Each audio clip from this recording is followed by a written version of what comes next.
Welcome back. Earnings, the key focus this morning, and you have Dabur on the radar. Those numbers, nothing much to write home about as far as Dabur earnings go. So it's a miss as far as top line goes. Profit largely in line with estimates. Margins have held up largely on account of lower ad spends. So that's Dabur for you. Brokers is also not too enthused with this. Most of them maintaining their neutral stance on the stock. You have the likes of a Credit Suisse that's marginally hiked the target by about 10 rupees, but nothing much happening. Let's in fact bring in the management of Dabur, talk about those numbers. Joining us on the show, we have Mr. Sunil Duggal. He's the CEO at Dabur. Sunil, welcome in. Talk about those earnings. Top line has been a miss for you. Are you still feeling the impact of demonetization? Has the demand in rural India improved? And what's the outlook going forward from here? I think while the top line was down 4.5%, the volume growth for the India business was 2.4%, which is a sharp increase over minus 4%, which we did in the third quarter. So obviously the effect of demonetization has ebbed a lot. Now, having said that, pre-demonetization, we were probably at around 4 to 5% volume growth. So we still haven't reached that level. But remember one thing, that the early parts of this quarter, January in particular, were very soft, because the demonetization effect was still very much there. Money supply was low.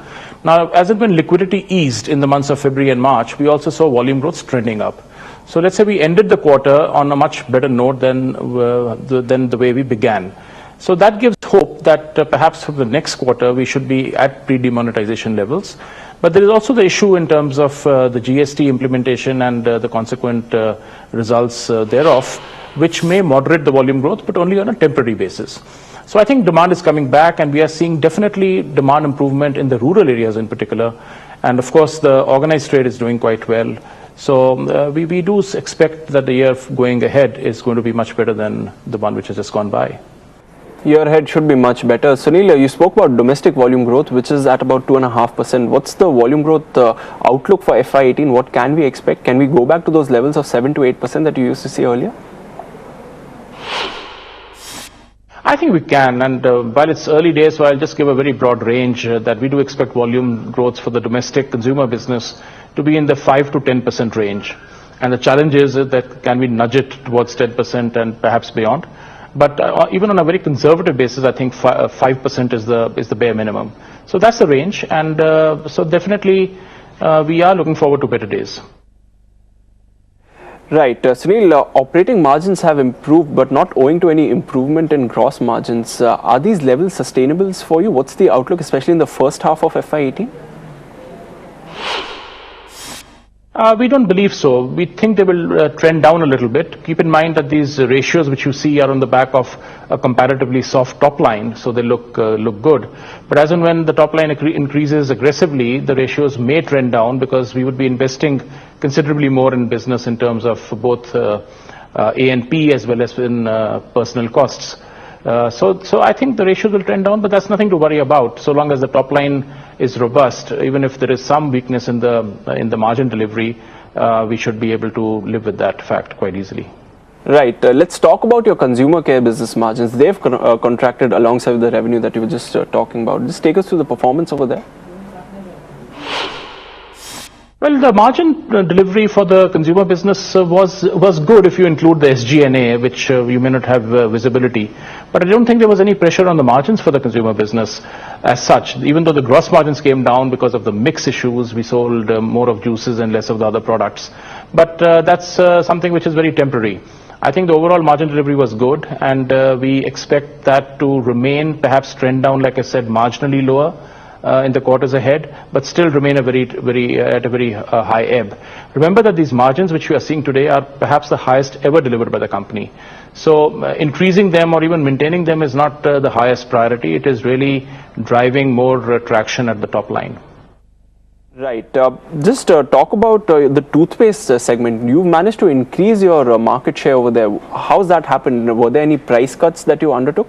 Also talk to us about the other segments such as hair oil and beverages. How have they been performing? No, in fact, we increased prices in oral care, and I don't think we are losing any share to Patanjali. We are maintaining our business.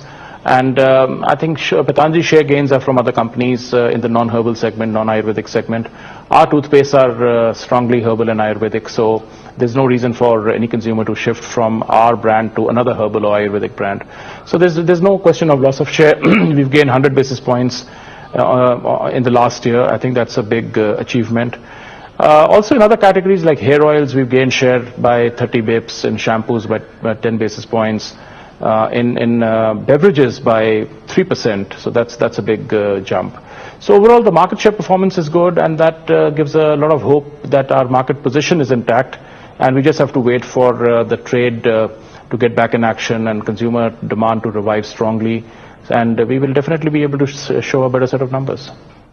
Right. Let's also talk about the performance of your international business. Now, you've had some issues in the Middle East. What's the outlook over there? Is it recovering? Have you done anything internally to improve growth as far as the international business is concerned? Well, the impact started around the middle of Q3, middle of November to be precise, when the currencies declined very sharply almost overnight. In the case of, say, Egypt, which is one of our biggest markets, the currency almost halved on I think, the 19th of November. So the overhang began in the third quarter, and obviously in the fourth quarter we had the full impact of the currency devaluations in Turkey, Egypt, Nigeria, North African markets, etc., etc. Almost at the same time, around October, November, the Saudi economy started to trend down very sharply because of reduction in subsidies, because of the entire rebalancing exercise the government has taken. And Saudi is the largest and most profitable market overseas. So a combination of Saudi Arabia, Egypt, currencies, also turmoil in the North African region led to obviously a comparatively soft performance in the third and particularly in the fourth quarter. Now, these problems are not going to go away in a hurry. So unlike India, where we expect a strong rebound, I think the recovery in the international business will really begin only in the third quarter of this year, because we'll be still lapping weak, strong currency till November or so, and that will lead to considerable amount of translation losses when we see the India P&L. So I think we'll have to live with that, and after the second quarter into the third, we should see growth coming back again very strongly in the international business, unless, of course, there's a further devaluation of currencies or further economic and political turmoil, which cannot be ruled out. But we do hope that that won't happen, and the year would end for the international business on a much better note than the beginning. Just talking about the currency part, Sunil, any impact from a stronger rupee for you? Have you lost out because of that? Not really. We don't ship anything out of India. Everything is made overseas, and while there is some reduction in the import bill, it's not that we import a huge amount of raw materials or packing materials. In fact, it has a negative impact in terms of translation. So, you have further translation losses if you have a strong Indian rupee vis-a-vis a weak international currency. So I don't think a strong rupee really helps our business in any material manner. Right. Sunil, could you give us a breakup of margins for domestic and international biz? Also, the revenue contribution of international biz was about 30% in FY17. Can we expect an increase going forward? What's the strategy over here?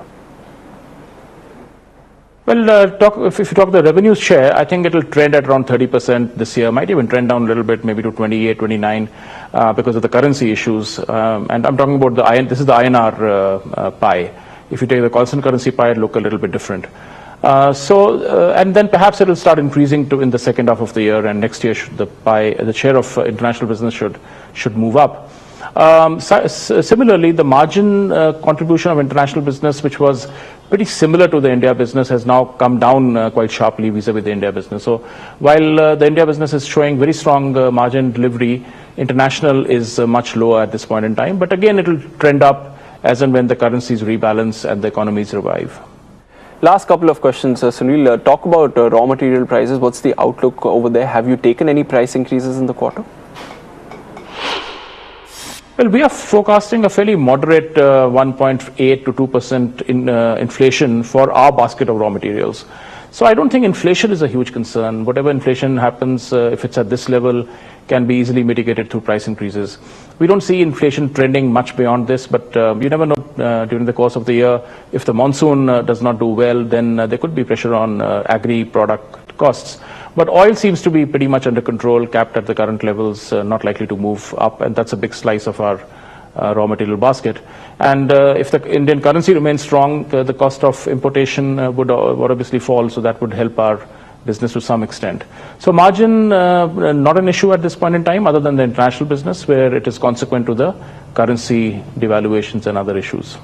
Finally, Sunil, GST becomes a reality in a couple of months. What would be a revenue neutral tax rate for Dabur, and your view on the anti-profiteering clause that's been introduced? Well, most of our products will come under 5, 12 and 18% if one were to follow the logic of the GST being folding into the nearest the current slabs. So I don't think there should be huge impact one way or the other with this kind of rate structure. But we would wait for the final rate structure to come forward. And I don't think the profiteering issue would be really material as far as we are concerned, because I don't think there'll be any sharp reduction in the aggregate GST value compared to the current excise and VAT values.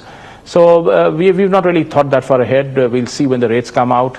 In case there is a sharp deceleration, reduction in terms of rates, then we would obviously bring prices down accordingly. But I don't think we are seeing much signs of that as of now. Fair point, Sunil. We'll leave it at that, and good luck to you and the company for the quarters ahead. The stock of Dabur, interestingly, sitting at the highs of the day, it's recovered a 1% swing coming in, so it was down about 0.5% at open. It's up about 0.5% at now and is at the highs of the day. So that's Dabur for you. The key takeaway: management eyeing 5 to 10% volume growth in FY18, and we will keep a close eye on that. But for now, let's also welcome in Market Guru joining us today, Anil Ahuja.